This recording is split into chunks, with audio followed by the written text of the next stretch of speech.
Graça e paz. Hoje eu quero comentar com vocês a respeito do jejum e da oração como instrumentos de ganhar, como forma de ganhar um grande poder. E para isso, eu quero ler com vocês uma passagem do Evangelho de Marcos, que está lá no capítulo 9 do livro de Marcos, a partir dos versículos 14 até os versículos 28. E a palavra do Senhor diz assim: quando eles se aproximaram dos discípulos, viram numerosa multidão ao redor e que os escribas discutiam com eles. E logo toda a multidão, ao ver Jesus, tomada de surpresa, correu para ele e o saudava. Então ele interpelou os escribas: que é que discutíeis com eles? E um dentre a multidão respondeu: Mestre, trouxe-te o meu filho, possesso de um espírito mudo. E este, onde quer que o apanha, lança-o por terra, e ele espuma, ri os dentes e vai definhando. Roguei a teus discípulos que o expelissem, e eles não puderam. Então Jesus lhes disse: ó geração incrédula, até quando estarei convosco? Até quando vos sofrerei? Trazei-mo. E trouxeram-lhe. Quando ele viu a Jesus, o espírito imediatamente o agitou com violência, e caindo ele por terra, revolvia-se espumando. Perguntou Jesus ao pai do menino: há quanto tempo isto lhe sucede? Desde a infância, respondeu. E muitas vezes o tem lançado no fogo e na água para o matar. Mas se tu podes alguma coisa, tem compaixão de nós e ajuda-nos. Ao que lhe respondeu Jesus: se podes, tudo é possível ao que crê. Imediatamente o pai do menino exclamou com lágrimas: eu creio. Ajuda-me na minha falta de fé. Vendo Jesus que a multidão concorria, repreendeu o espírito imundo, dizendo-lhe: espírito mudo e surdo, eu te ordeno, sai deste jovem e nunca mais tornes a ele. E ele clamando e agitando muito, saiu, deixando como se estivesse morto, a ponto de muitos dizerem: morreu. Mas Jesus, tomando-o pela mão, o ergueu e ele se levantou. Quando entrou em casa, os seus discípulos lhe perguntaram em particular: por que não podemos expulsá-lo? Respondeu-lhes: esta casta não pode sair, senão por meio de oração e jejum. Amados, eu quero conversar com vocês hoje sobre essa última passagem. Não quero tratar do milagre em si. Em outra ocasião, se for da vontade de Deus, nós trataremos do milagre. Mas hoje eu quero tratar com vocês a respeito desse episódio e do fato do porquê os discípulos não puderam expulsar o demônio daquele menino. É importante nós entendermos, em primeiro lugar, o contexto que antecede essa passagem. Se nós formos analisar o Evangelho de Marcos, nós vamos ver que lá no comecinho do Evangelho de Marcos, Marcos 9, capítulo 2, relata que Jesus havia subido ao monte com Pedro, Tiago e João, e lá naquele monte tinha havido uma transfiguração. Jesus se transfigurou diante desses três discípulos, a ponto de terem vindo, né, esse ato de transfiguração, Elias e Moisés. E Pedro, inclusive, diz a Jesus: vamos fazer 3 tendas e vamos ficar aqui em cima, tá tão bom, vamos ficar aqui. E aí, depois dessa transfiguração, dessa visão maravilhosa, dessa manifestação maravilhosa que aqueles 3 discípulos tinham tido do poder de Deus, né, inclusive ouviram uma voz dizendo: este é o meu filho muito amado. Quando eles descem do monte, encontram uma confusão, porque aqui a Bíblia relata uma confusão. Era uma numerosa multidão e os escribas, todos pressionando os discípulos e questionando justamente por que os discípulos não haviam conseguido expulsar o demônio daquele menino, né? E esse fato, ele causa estranheza. Por que ele causa estranheza? Porque nós vemos relatado também no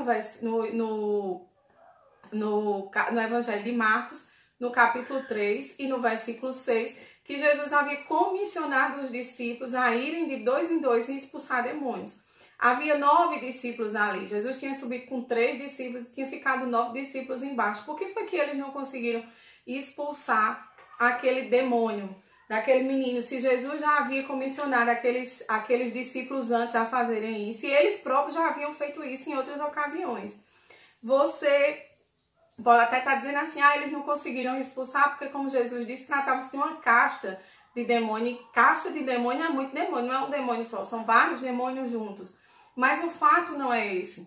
Quando nós vamos analisar essa passagem do Evangelho, nós constatamos que Jesus destaca bem acerca do poder da fé. Inclusive o pai do menino chega para Jesus e diz: se podes, liberta meu filho. Em outras palavras é isso que ele diz.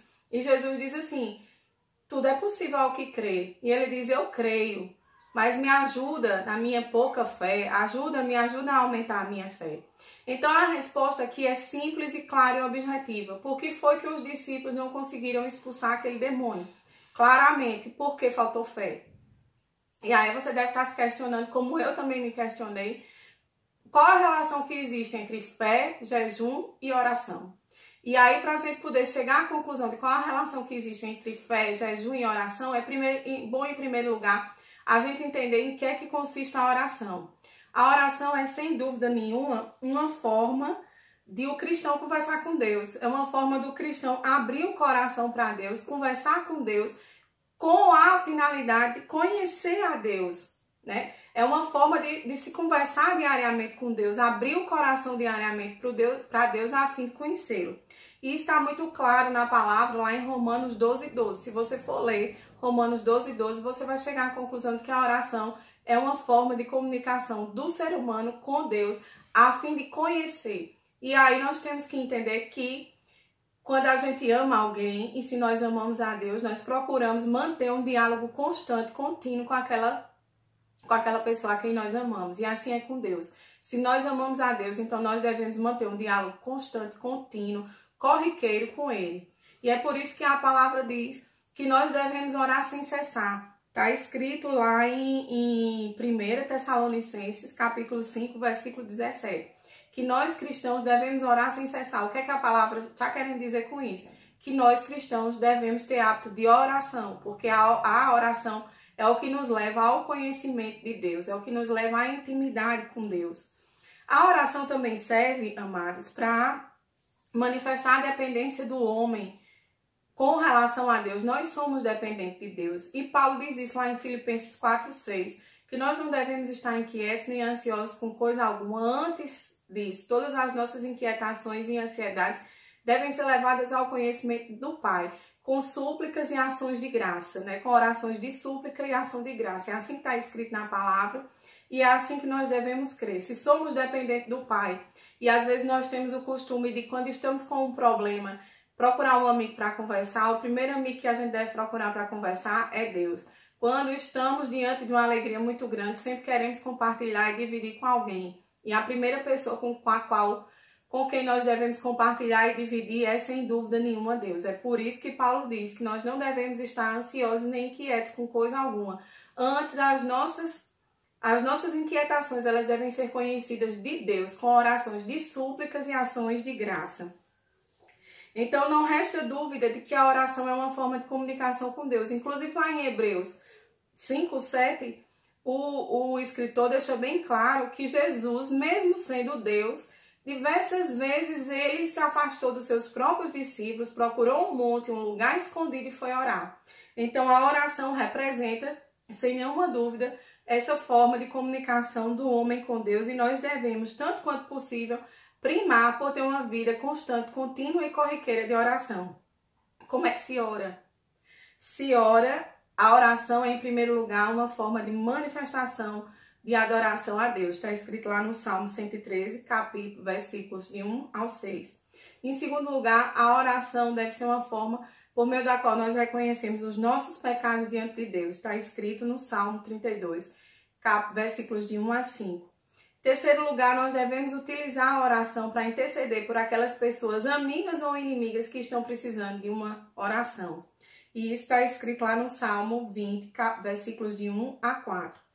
Quarto, a oração deve ser uma forma de manifestação de agradecimento a Deus, ou seja, render a Deus aquilo que Ele merece que nós rendamos, a ação de graças. E está escrito lá no Salmo 92, versículos do 1 ao 5. E por fim, como disse Paulo lá em Filipenses 4:6, nós devemos levar as nossas súplicas, as nossas petições para o Pai. Porque tudo pertence a Ele e Ele é poderoso para fazer infinitamente mais do que aquilo que pedimos e do que aquilo que, inclusive, sonhamos. Então, a oração tem essa finalidade, que é promover essa comunicação com Deus. Se você ama a Deus, você conversa com Ele. Se você ama a Deus, você procura conhecer a Deus, lendo, estudando, analisando e vivendo a palavra de Deus. Se você ama a Deus, você tem que conversar com Ele diariamente, e a oração é esse caminho. Outra arma que nos confere uma extraordinária comunicação com Deus é o jejum. O que é que significa jejuar? Porque jejum não é em momento nenhum sinônimo de greve de fome, ou de regime, ou de dieta. Jejum significa a abstinência de alimentos para buscar a presença de Deus. É uma forma por meio da qual o homem abre mão da sua carne, abre mão dos seus desejos para buscar a presença do Pai. Porque na medida em que nós abrimos mão de uma necessidade primária do ser humano, que é a comida, nós nos tornamos mais sensíveis a ouvir a voz de Deus, a ouvir aquilo que Deus quer para nós. Então, o jejum, ele permite esse desligamento das coisas do mundo, a fim de que nós possamos estar mais próximos, estar mais perto de Deus. É para isso que serve o jejum. O jejum não é de forma nenhuma, mas barganha. Não é uma forma de barganhar com Deus. Eu vou jejuar e Deus vai me abençoar. Não, o jejum é uma forma de você abrir mão do seu eu, abrir mão da sua carne para procurar uma proximidade maior com o nosso Pai. O próprio Jesus, aliás, jejuou. Está escrito lá nos evangelhos que Jesus passou 40 dias no deserto. Inclusive, ele foi tentado por Satanás e ele estava em jejum, ou seja, ele jejuou 40 dias. Então, se Jesus jejuou, se Jesus orava constantemente, isso nos indica que mesmo Jesus sendo Deus, ele precisou orar e jejuar para estar nesse diálogo, nessa comunicação contínua com o Pai. O jejum, amados, é tão poderoso que a palavra relata lá no primeiro livro de Reis, capítulo 21, versículo 29, que o rei Acabe conseguiu afastar a ira de Deus sobre sua própria vida através de jejum. Acabe foi um rei muito malvado, porque ele casou com uma mulher que ela era idólatra, Jezabel, né? Instituiu, a gente já falou disso aqui em outras ocasiões, instituiu o culto a Baal no meio do povo de Israel, e isso, influenciado por Jezabel, Acabe cometeu muitos pecados, pecou muito contra Deus. Mas chegou um momento da sua vida que ele se arrependeu. Em primeiro lugar, ele se arrependeu. Depois, ele jejuou. Ele trocou as suas vestes reais por pano de saco, jogou cinza sobre sua cabeça e jejuou. E isso afastou a ira de Deus. Então, veja quão poderoso é o jejum. E o jejum é um instrumento pelo qual nós devemos buscar a presença de Deus. Um instrumento que nos conecta mais diretamente a Deus. E nesse ponto, nós devemos nos questionar qual é o jejum que agrada a Deus. E a palavra relata, lá no livro de Mateus 6, versículos do 5 ao 8 e 16 ao 18, está escrito que o jejum que agrada a Deus é o jejum interior. É aquele que eu faço e só eu sei que estou fazendo o jejum e Deus. Inclusive, nessa passagem, Jesus critica os hipócritas, aqueles que jejuavam e saíam anunciando que estavam em jejum. A palavra diz, não, quando você estiver em jejum, você lava seu rosto, você unge a sua cabeça com óleo e você vive a sua vida normal, não precisa ninguém saber que você está jejuando. Quem tem que saber que você está jejuando é Deus, porque é Ele que sonda o secreto. É assim que está escrito na palavra de Deus. Então, o jejum que agrada a Deus é aquele que eu e Deus sabemos que eu estou jejuando e que eu estou buscando. Ninguém mais precisa saber que você está jejuando. Segundo, o jejum que agrada a Deus é aquele que representa uma comunhão com Deus e com o próximo. Lá no livro do profeta Isaías 58, Jesus relata justamente uma situação que o povo de Deus buscava a ele, jejuava, mas aquele jejum do povo não estava representando necessariamente uma comunhão do povo com Deus, né? A palavra, inclusive, relata que eles tiravam um dia para afligir a sua própria alma, para fazer um sacrifício, e no outro dia voltavam às suas práticas cotidianas de pecado. Não é esse jejum que agrada a Deus. Isaías relata, vocês tiram um dia, afligem sua alma e no outro dia vocês voltam a maltratar os empregados, vocês voltam a esquecer o pobre, a esquecer o oprimido, a esquecer o órfão. E Deus diz lá em Isaías, não é esse o jejum que me agrada.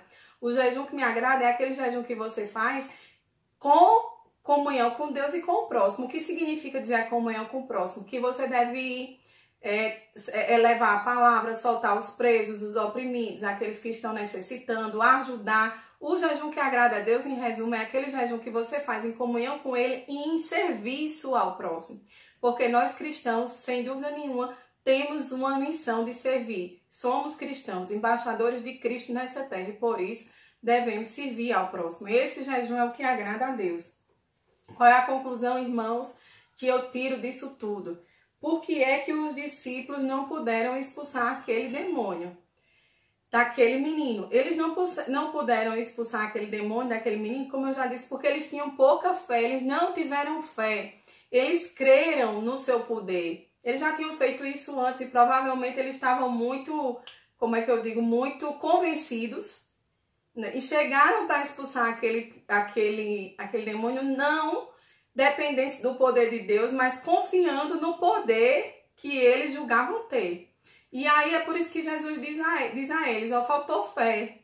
O que é fé? A fé é o firme fundamento das coisas que não se vê, mas que se espera. Ou seja, a fé é o firme fundamento de que Deus existe e que Ele é poderoso e que Ele volta, que Ele foi, mas que Ele volta. Na verdade, que Ele foi, né, que Ele ainda está aqui, que Ele voltará para buscar a sua igreja. Então, a fé é a dependência do poder de Deus. E os discípulos, eles não tiveram fé suficiente, eles creram no seu próprio poder, esqueceram que eles eram dependentes do poder de Deus. E aí é por isso que Jesus diz, há certas castas de demônio que só se expulsam com oração e com jejum. Em resumo, o que foi que Jesus quis dizer a eles? Vocês não conseguiram expulsar esse demônio porque faltou-lhes fé. E como lhes faltou fé, é necessário jejuar e orar para que a fé aumente. Então, respondendo aquela pergunta que eu tinha feito no começo, qual é a relação que existe entre fé, oração e jejum? A oração e o jejum nos aproximam da presença de Deus. Por meio da oração, eu converso cotidianamente com Deus. E isso nos torna mais próximo dele, conhecedor da vontade dele para as nossas vidas. E através do jejum, nós abrimos mão das nossas necessidades da carne, das nossas necessidades carnais e damos lugar ao Espírito.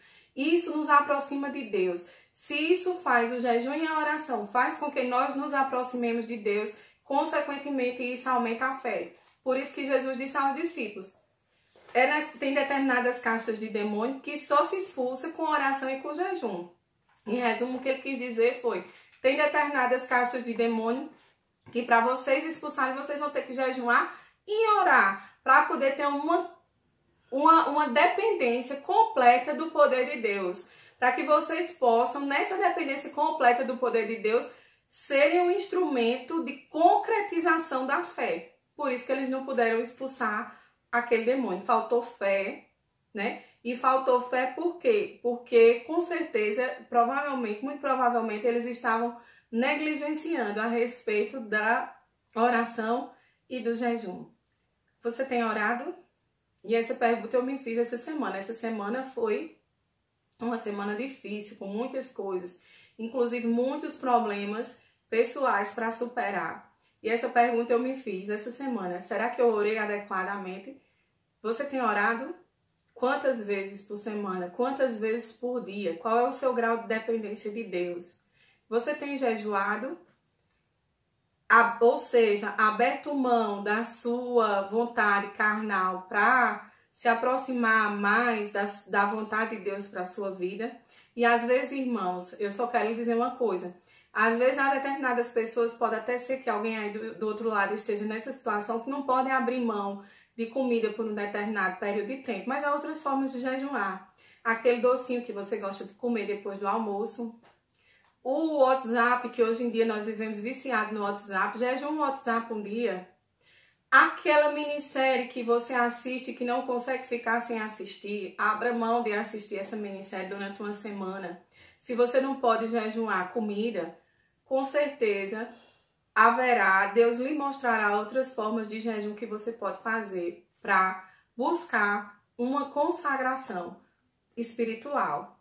Espero que essa palavra tenha sido proveitosa para você, como foi para mim durante essa semana. Espero que você reflita sobre ela.